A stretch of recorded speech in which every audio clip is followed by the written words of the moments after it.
Hello, it's Emma Mills here, and welcome to this week's episode of My TV, where I'm going to masquerade as Rachel Riley and get deep into the numbers of employing versus outsourcing.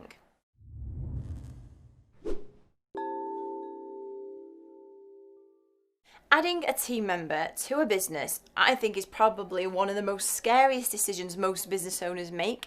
It quite rightly feels like a big decision in that you've got someone adding to your team where you're responsible for their salary, for finding the money, for adding them into the team, for training them, for recruiting them, for giving them a good and nice workplace. And quite rightly, it is quite a big decision for any business owner to make first time around. And there are just a couple of myths that I wanted to dispel today, mainly two, of what it's like to employ someone and to use an outsourced person. So in both cases, my myth number one is you never need to make that decision based on the full year's salary. So you don't need to think, God, am I going to be able to find 25 grand this year to pay him or her? Because you're never in it for 12 months. You don't sign a contract with someone for 12 months. With my PA, when you use our PA support, you don't sign a contract for 12 months. It's a 1 month cancellation notice. So all you ever have to think is, if it's a employed or a outsourced support, do I have the money for this month, next month, maybe 3 months in advance tops? Because in either situation, you're going to find out over that period of time whether they are the right person for you.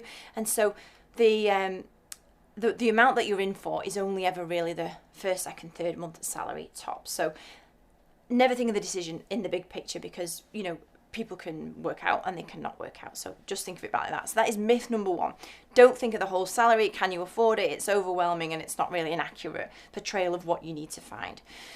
Myth number two is about the cost of outsource and the cost of employing people. So now I get all Rachel Riley. With an employed person, whatever their salary might be, say it's 24 grand, an employed person is generally about 1.4 times the salary of that's what it costs you to employ them. Because so with an employed person, you're responsible for their national insurance, which I think is about, very specifically, 13.8%. I hope this is coming up clearly on the board. You have got their pension, which is it's mandatory to add them to a company pension as well now. So pension is about, all in all, I think 8%.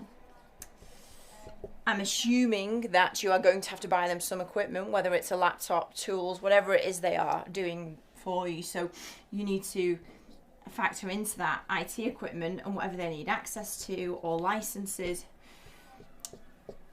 And the big number, which is quite hard to really pin down, and for those companies that have spent longer investing in this, it's going to be much bigger, but the cost to recruit and retain that person is kind of it's a difficult number to pin on.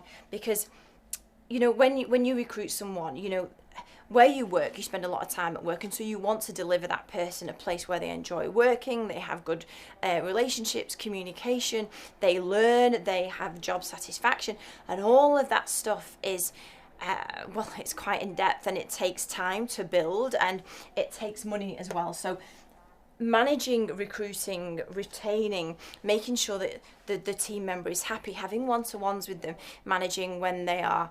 Also, the other thing on here to factor in is, sickness, holidays, who is going to do that who is going to do that role when they are not there, and obviously maternity. So all of these things that you need to factor in as well.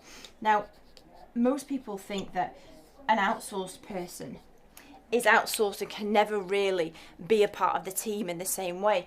And so my myth that I want to dispel today is that there is a solution out there if you are in that situation where you need some help. Because I know what that's like. And when I started as a freelance VA, I know what it's like to build up your hours, get more customers, and get to the point where you're like, oh my God, there is not enough hours in the day, I need some help.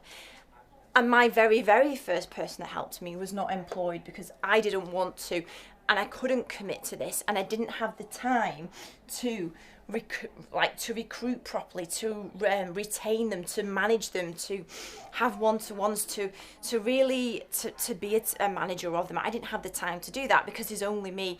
And I think there's an element of when you are growing your business, people only ever look at these costs here as to whether they have it in the bank.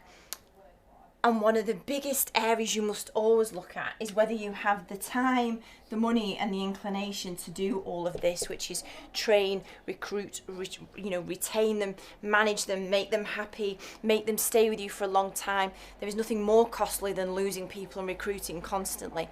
And so if you are in this mindset or situation whereby right now you just need a solution, I really urge you to look at an outsourced solution, because not only does this go, you're no longer responsible for this. With virtual PA companies like My PA, you no longer have to look at this element of time and effort, because albeit that you should create a relationship with the person you're working with, this becomes somebody else's responsibility, i.e. at My PA, it is our responsibility to make sure our team are happy, trained, skilled, ready to go, relationship builders, and ready to slot straight into your company.